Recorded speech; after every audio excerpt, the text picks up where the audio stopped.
साथियों नमस्कार। साथियों आनंद से रहें व प्रकृति के साथ स्वस्थ व प्रसन्न चित्त रहें।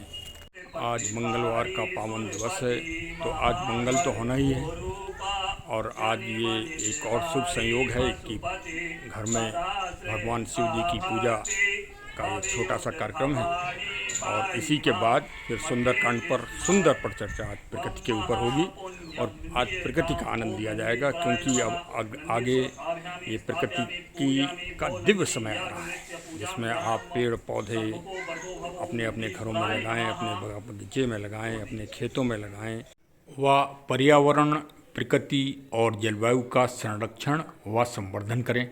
अब देखिए, हम अपने मूल विषय पे आते हैं कि सुंदरकांड के कई कारणों से सुंदर है, लेकिन क्या उसमें प्रकृति की भी कोई दिव्यता है या प्रकृति के वर्णन में कोई विशेष खूबी है?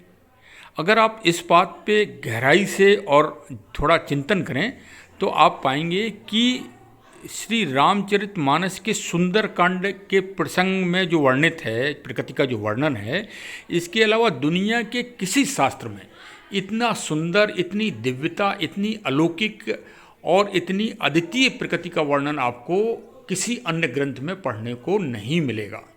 देखिए, इस दुनिया में दो संस्कृति हैं, एक देव संस्कृति जिसको देवता और सुर संस्कृति कहते हैं, और एक राक्षस संस्कृति, असुर संस्कृति, जिसको मतलब बुरे विचारों वाली, नकारात्मक जिसको कहते हैं। तो नकारात्मक संस्कृति की दृष्टि से मतलब असुरों की दृष्टि से दशकंधर रावण से बड़ा कोई प्रचंड राक्षस हुआ नहीं है इस दुनिया में, कोई कुछ भी कहे। लेकिन उसने और जो देवताओं की संस्कृति है, दोनों में एक तथ्य पर समानता है, वो है प्रकृति के संरक्षण, पेड़ पौधों की सुंदरता और पेड़ पौधों के रख रखाव और पर्यावरण की रक्षा के लिए दोनों ही संस्कृतियां हमेशा से जागरूक और समर्पित रही हैं। यही सुंदरकांड में सबसे बड़ा दृष्टांत देखने को मिलता है।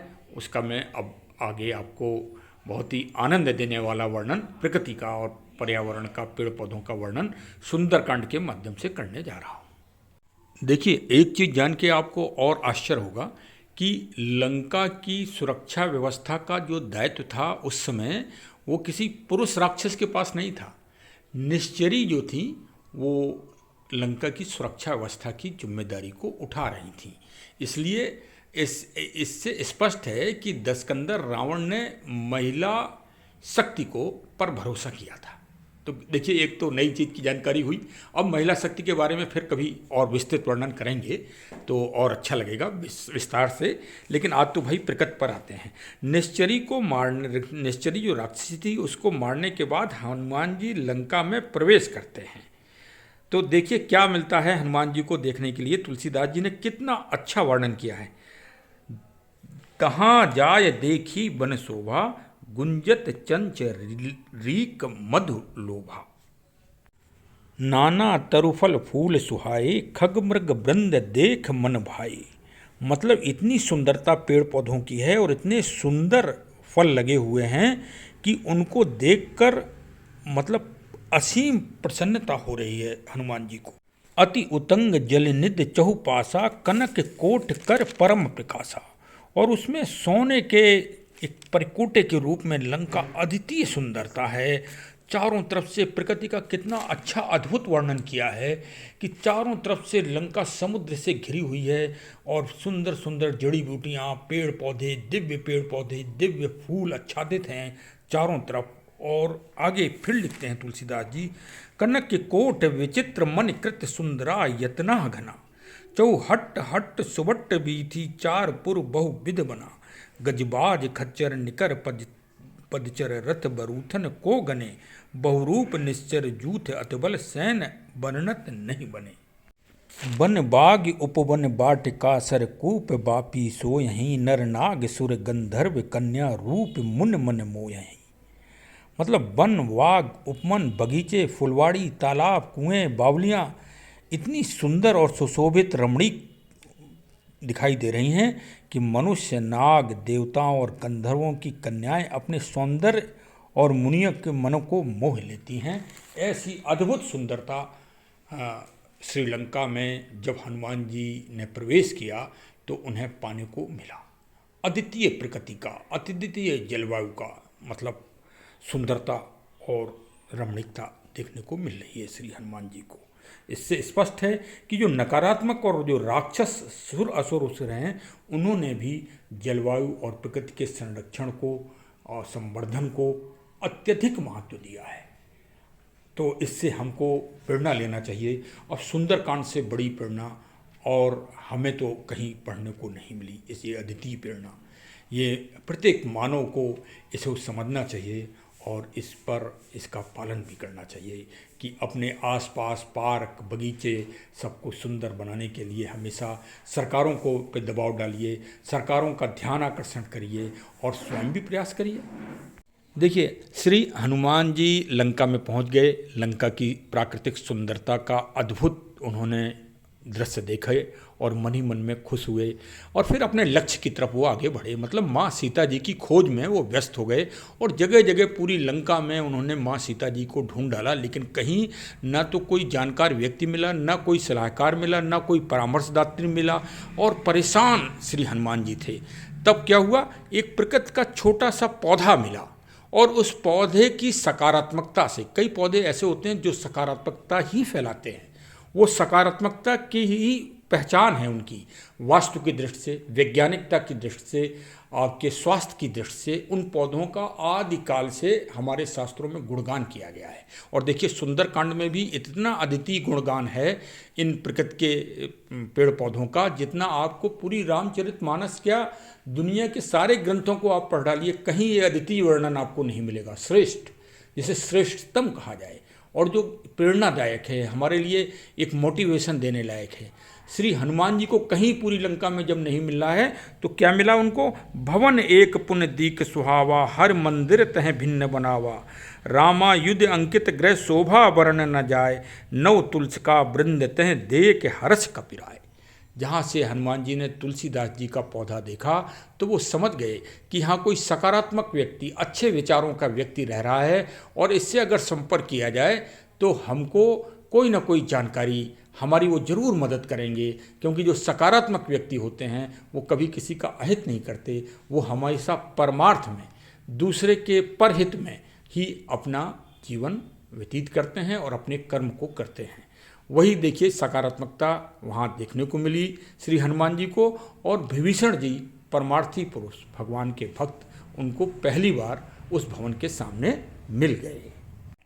अब जो सुंदरकांड में अगला विवरण आ रहा है वो बहुत प्रेरणादायक है और विशेषकर पुलिस बल वालों के लिए, अर्धसैनिक बल वालों के लिए और सेना के सीधे संपर्क रखने वाले जो युद्ध क्षेत्र में रहते हैं, वो इस भाव को, इस सुंदरकांड के महान प्रसंग को समझ के वो इसके महत्व को अच्छी तरह समझ जाएंगे। और विशेषकर वो सैनिक, हमारे वो जवान जिन्होंने इनकाउंटर किया है या जिन्होंने युद्ध किया है और युद्ध में आमने सामने गोली चलाई है दुश्मन से, वो समझ जाएंगे कि एक पेड़ की, एक वृक्ष की, एक तरु की कितनी बड़ी उपयोगिता है। जब युद्ध में आमने सामने गोलियां चलती हैं, एक दूसरे के शरीर, एक दूसरे के दुश्मनों को मारने के लिए दोनों पक्ष लगे रहते हैं। डकैत पुलिस के ऊपर आक्रमण करते हैं और पुलिस जो है उनका जवाब देती है और अपना बचाव भी करती है, अपने जीवन का बचाव करती है। क्योंकि मैं पुलिस विभाग में मैंने लगभग 35 साल नौकरी की, इसलिए कई इनकाउंटरों में मैंने अपनी स्थिति को पाया और पुलिस की दयनीय स्थिति को पाया कि बदमाश तो जानता है कि हमको मरना ही है, लेकिन पुलिस को अपनी जीवन की रक्षा भी करना है और अपने कर्तव्य पथ पर आगे भी बढ़ना है, अपना कर्तव्य की बलवेदी पर चढ़ भी जाना है। ये तो जो सामने इनकाउंटर में होगा, जो हमारा जवान, वो इस महत्व को समझ पाएगा। तब देखिए कि वृक्ष एक सैनिक की, एक जवान की कैसे जान बचाता है और अपनी एक तरह से छाती सामने कर देता है उस जवान की। तब जो है उसकी जवान की रक्षा हो पाती है। कोई रक्षा करने के लिए नहीं आता, ना वहाँ माता पिता पहुँच सकते हैं, ना भाई बंधु पहुँच सकते हैं। वहाँ सिर्फ प्रकृति की चीज़ें, या तो कोई पहाड़ मिल जाए, कोई पत्थर मिल जाए बड़ा, या कोई वृक्ष मिल जाए, वही जवान की रक्षा कर पाता है। इसके अलावा कोई नहीं कर पाता है। वहाँ सिर्फ या तो ईश्वर होता है, या सामने दुश्मन की गोली होती है, और या एक पेड़ होता है जिससे एक जवान रक्षा कर सकता है। वही हनुमान जी प्रेरणा दे रहे हैं। हनुमान जी से ज़्यादा बलशाली ना तो पूरे राक्षसों में कोई था, ना देवताओं में कोई था, लेकिन फिर भी उन्होंने कैमोफ्लाइज किया।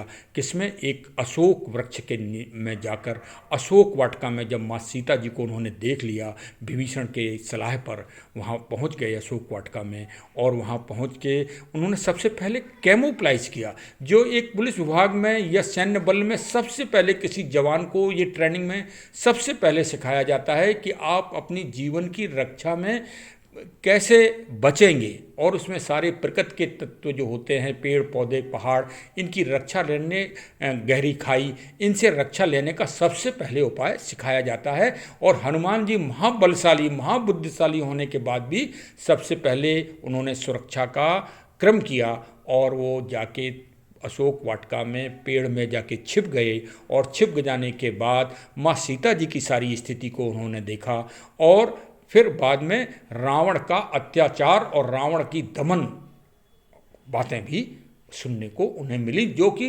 इस पूरी मतलब एविडेंस एक्ट के तहत सबसे पहले चश्मदीद गवाह अगर कोई हैं तो श्री हनुमान जी हैं। इस विवेचनात्मक दृष्टि से जब आप देखेंगे तो आप पाएंगे कि वृक्षों का और प्रकृति का कितना बड़ा महत्व सुंदरकांड में दर्शाया गया है। अब मैं वृक्ष के मूल महत्व पर आता हूँ, जो वास्तव में सुंदरकांड को सुंदर बनाता है और अद्भुत और अनोखा बनाता है, कि माँ जगत जननी माँ सीता जी भाई माँ ही थीं और सर्वशक्तिमान माँ देवी हैं, लेकिन वो तो मानवीय रूप में लीला करने आई थीं। तो वो देखिए कि दुनिया में एक वृक्ष जो अशोक का वृक्ष है, जिसके बारे में पहले भी मैं कई वीडियो में बता चुका हूँ कि अशोक ऐसा वृक्ष है जिससे माँ सीता जी ने अपने रक्षा का अनुबंध, रक्षा की भीख मांगी है, एक तरह से ये कहा जाए सीधी सी भाषा में। देखिए सुंदरकांड में कितना अच्छा है उसका वर्णन है। कह सीता विधिभा प्रतिकूला, मिलहि न पावक मिटहि न सूला, दिखियत प्रगट गगन अंगारा, अवन न आवत एकहु तारा, पावक मय सस स्रवत न आगी, मानुह मोह जान हति भागी, सुनह विनय मम विटप शोका, सत्य नाम करु हरु मम शोका। कितनी बड़ी अच्छी बात और अच्छा भाव माँ सीता जी की याचना में है, निवेदन में है। एक वृक्ष से वो किस तरह से निवेदन कर रही हैं कि हे अशोक वृक्ष, मेरी विनती सुन, मेरा शोक हर ले और अपना अशोक नाम सत्य कर। फिर आगे देखिए क्या कहती है। नूतन किसलय अनल समाना, देह अगन जन करहि निदाना, देख परम बिरहा कुल सीता, सो छन कपहि कल्प सम बीता। तेरे मतलब माँ कह रही है कि तुम्हारे कोमल कोमल लाल लाल जो अग्नि के समान पत्ते हैं, ये हमको अग्नि क्यों नहीं देते थे, जिससे हम अपने मन का विरह रोग और मतलब अब निराशा कुंठा में माँ सीता जी हैं, और उस व्याकुलता को, उस शोक को वो अशोक के वृक्ष के माध्यम से एक दूर करने का उपाय सोच रही हैं, और वृक्ष अशोक वृक्ष से रक्षा का मतलब निवेदन कर रही हैं, रक्षा की प्रार्थना कर रही हैं, घोर निराशा को दूर करने की प्रार्थना कर रही हैं कि अशोक अपना नाम सत्य कर दे और मेरा शोक हर ले। और देखिए उसी टाइम फिर हनुमान जी अपना अगला काम करते हैं, और वो प्रभु राम जी के द्वारा दी गई अंगूठी को उसी तरु पल्लव अशोक के वृक्ष से ही माँ सीता जी के सामने और जो है डालने का कार्य करते हैं। और उसका भी बड़ा ही प्रेरणात्मक और मोटिवेशनल तथा साइकोलॉजिकल वो कार्य है भगवान का। और ये रामचरितमानस की सुंदर प्रेरणा है कि एक निराश व्यक्ति को, एक जो बहुत व्याकुल व्यक्ति हो, उसके मानसिक संतुलन को कैसे आप धीरज और धैर्य के साथ वो करेंगे कि पहले कोई पहचान की चीज़ उसके सामने पेश करिए, डायरेक्ट अपना प्रदर्शन मत करिए, डायरेक्ट उसको हिट मत करिए, डायरेक्ट कोई संबोधन मत करिए, डायरेक्ट कोई मतलब वाक्य मत कहिए, क्योंकि शरीर की ब्लड प्रेशर, शरीर का हार्ट हो सकता है कि एकदम से ज़्यादा वो हो जाए और उनको स्वास्थ्य की दृष्टि से परेशानी कोई हो जाए। तो पहले कोई पहचान की चीज़ डालिए, जैसे हनुमान जी ने अशोक वृक्ष में जहाँ छिपे थे वहाँ से मुद्रिका भगवान के नाम की माँ सीता जी के सामने सबसे पहले डाली, जिसका अद्वितीय प्रेरणात्मक विवरण तुलसीदास जी ने बहुत अद्भुत और अनोखे तरीके से किया है। कपिकर हृदय विचार दीन मुद्रिका डारे तब, जन अशोक अंगार दीन हर्ष उठ कर गयऊ। तब देखी मुद्रिका मनोहर राम नाम अंकित अति सुंदर, चकित चितौ मुद्री पहचानी हर्ष विषाद हृदय अकुलानी। कितना सुंदर डिस्क्रिप्शन है और प्रकृति के एक अशोक वृक्ष से जोड़ा गया है। मतलब देखिए, आज भी अगर आपको अपनी निराशा, कुंठा, तनाव, डिप्रेशन अगर दूर करना है तो आप सुंदर पार्कों में जाइए, सुंदर जंगल वनों का भ्रमण करिए, अरण्य में जाइए और अति प्रकृति के अधिक से अधिक नज़दीक रहिए। और दुनिया में कोई भी दवा ऐसी नहीं है जो आपको पूरी तरह से मानसिक निराशा, कुंठा से दूर कर सके प्रकृति के अलावा। सुंदर फलों को खाइए, स्वस्थ रहिए, सुंदर छाया में बैठिए, शीतल छाया लीजिए और प्रकृति और पेड़ पौधों के अधिक से अधिक नज़दीक रहिए। आगे फिर प्रेरणा लीजिए। आगे फिर प्रेरणात्मक प्रसंग आपको मिल रहा है कि हनुमान जी ने जो अपना लक्ष्य पूरा कर लिया तब उनको भूख लगती है, उससे पहले उनको भूख नहीं लगती। और अनुशासन के रूप में वो माँ सीता जी से सबसे पहले आज्ञा मांगते हैं। देख बुद्ध बल निपुण कपि, कहू जानकी जाओ, रघुपति चरण हृदय धर तात मधुर फल खाओ। मतलब प्रभु को हमेशा हर काम में अपने साथ जरूर रखें। जो भी परम शक्ति है, जिसको भी आप प्रभु मानते हैं, जिसको भी जिस रूप में आप परम शक्ति को मानते हैं, उनको अपने हृदय में अपने पास, उन पे विश्वास, उन पे श्रद्धा, उन पे अटूट दृढ़ विश्वास रखिए और हमेशा उनके प्रति समर्पित रहिए और उनको रख के अपना कार्य करिए। तो अब देखिए, हनुमान जी पहुंच गए साहब। नाथ एक आवा कपि भारी, तही अशोक वाटिका उजारी, खा यस फल अर विटप उपारे, रक्षक मर्द मर डारे मही डारे। मतलब देखिए, हम जो बात कह रहे हैं सुंदरकांड में कि नकारात्मक, कि ऐसा नहीं है कि अशोक वाटिका को जंगल के रूप में बना दिया या एक बस पेड़ पौधे लगा दिए, नहीं, उसकी सुरक्षा के लिए बाकायदे वहाँ राक्षस, संतरी, पहरा, सिपाही, पुलिस, एक तरह से बंदोबस्त है उस अशोक वाटिका को रक्षा करने का। तो रावण मतलब पेड़ पौधों से, अशोक वाटिका, अशोक वन से कितना प्यार कर रहा है। मतलब इससे आप ये समझिए कि जलवायु, प्रकृति, पर्यावरण, पेड़ पौधों के लिए राक्षस संस्कृति भी कितनी समर्पित है। ये हमारा कहने का मतलब है कि सुंदरकांड की ये महान प्रेरणा सब मानवों को सीखना चाहिए। अपने गांव के बाहर कहीं भी ऊसर ज़मीन हो, गांव समाज की ज़मीन हो, उसमें पेड़ पौधे ज़रूर लगाइए, स्कूलों के परिसर में लगाइए, जहां मौका मिल जाए वहां लगाइए और पेड़ पौधे लगा के और सुंदर बनाइए, इस पृथ्वी को सुंदर बनाइए। ये आशय है सुंदरकांड का। ये कि कहीं आपको पढ़ने को नहीं मिलेगा, न कहीं से आपको प्रेरणा मिलेगी। आगे देखिए, जो मैंने आपको सेना के लिए कहा, पुलिस बल के लिए कहा, वही हनुमान जी भी ये कार्य कर रहे हैं। पुण्य पठयऊ तहीं अक्ष कुमारा, चला संगलय सुभट अपारा, आवत देख विटप गही तरजा, ताहि निपात महाधुन गर्जा। देखिए, पेड़ पौधों का सहारा ले रहे हैं हनुमान जी, कितने बलशाली हैं। मैं तो आपको कह रहा हूँ कि कोई काम नहीं आता, जो प्राकृतिक चीज़ें होती हैं वही सेना और पुलिस वालों के काम आती हैं। देखिए, आगे फिर प्रसंग बढ़ रहा है कि जब दशकंदर रावण का पुत्र मेघनाथ श्री हनुमान जी को बांधकर रावण के समक्ष ले गया, तो रावण ने सबसे पहले श्री हनुमान जी से यही पूछा, मारे निश्चर कही अपराधा, कहे सठ तो यह न प्राण कई बाधा। मतलब तुमने राक्षसों को क्यों मारा और क्यों अशोक वन को उजाड़ा, ये हमको बताइए। तो देखिए कि रावण प्रकृति से कितना स्नेह रखता है, ये देखिए आप, और कितना संरक्षण है। ये एक बहुत बड़ी हमको प्रेरणा मिल रही है इस सुंदरकांड में। अच्छा, अब आप देखेंगे कि हनुमान जी बहुत महान प्रेरणा के स्रोत हैं। मतलब देखिए, ऐसा है कि असली प्रेरणात्मक तत्व पे ही बात करिए। यदि आपने हनुमान जी को भगवान, देव और उस रूप में अगर आपने उनको माना, तो फिर आप मतलब ये समझेंगे कि अरे भाई वो तो देवता थे। वो चीज़ को निकाल दीजिए यहाँ पर सीधे सीधे उनकी प्रेरणात्मक चीज़ को लीजिए, उनके प्रेरणात्मक तथ्यों को लीजिए। देखिए भाई, जैसे आप भी अगर पुलिस अधिकारी हैं, या आप प्रशासनिक अधिकारी हैं, या आप पढ़ने वाले छात्र हैं, आपकी डिक्टेंशन आ गई, आपके 95% आ गए, आपने यूनिवर्सिटी टॉप कर लिया, या आपने और भी बहुत बड़ी खोज कर ली, आविष्कार कर लिया, तो हनुमान जी से प्रेरणा लीजिए कि अभिमान करने की ज़रूरत नहीं है, घमंड करने की ज़रूरत नहीं है।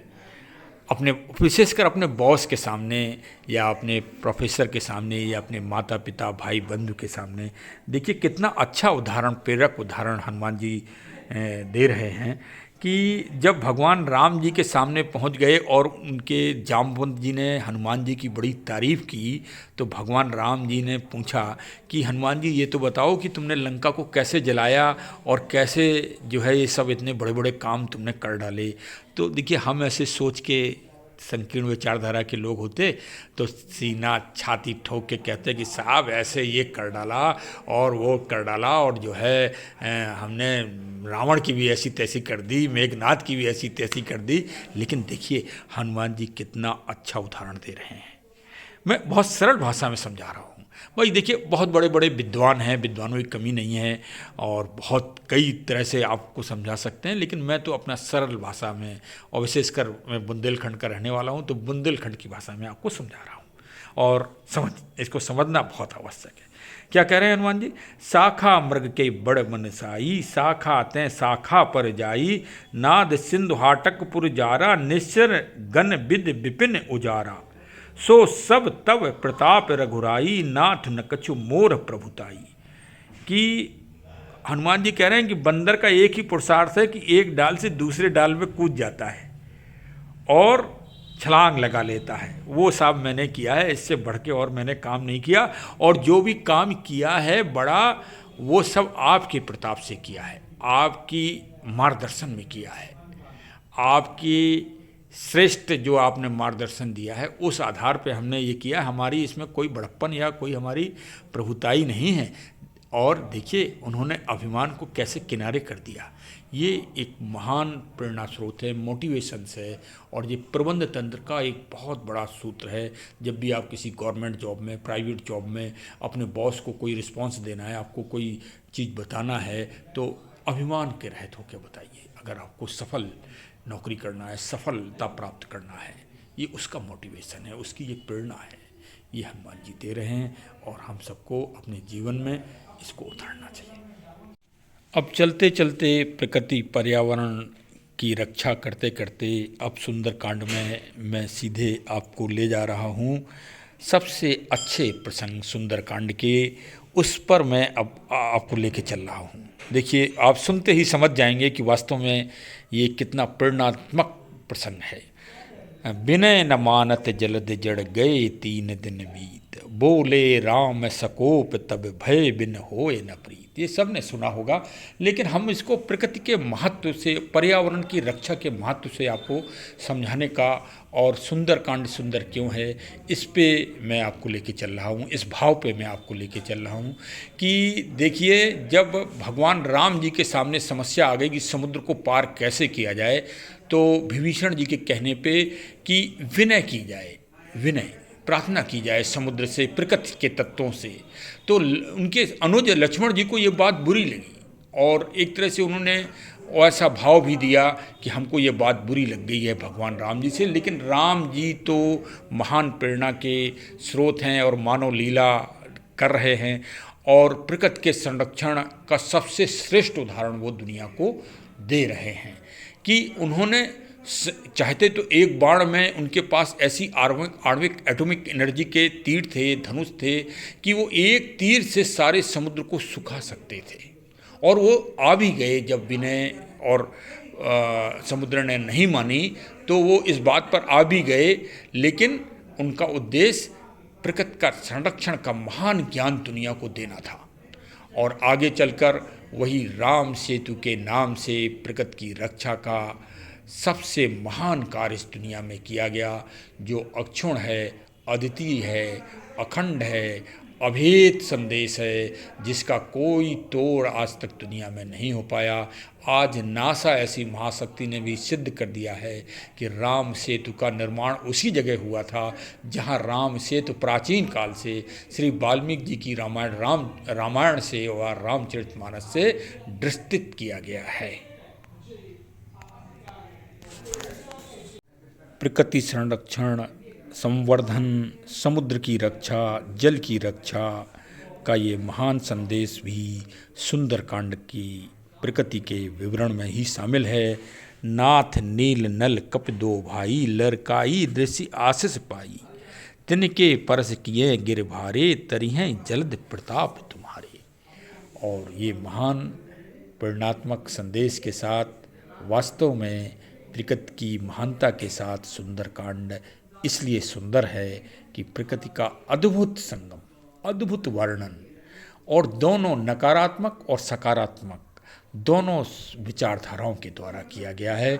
ये श्रेष्ठता है, ये महान संदेश है कि दोनों संस्कृतियों को मिलके प्रकृति, जलवायु, पर्यावरण की संरक्षण इस दुनिया में करना होगी। चाहे उसके लिए आप पेरिस जलवायु सम्मेलन करें या लंदन में महासम्मेलन करें या अन्य दुनिया के किसी भी जगह करें, चाहे जो विचार शक्ति हो, चाहे जो विचारधारा हो, लेकिन मिलके एक दुनिया को बचाने का प्रयास सभी को करना चाहिए। बहुत बहुत धन्यवाद। हमारे चैनल से जुड़ें और साथ में श्री रामचरितमानस, सुंदरकांड और प्रकृति का अद्भुत अद्वितीय विचारण करें और अपना अपना आनंद लें। धन्यवाद, धन्यवाद।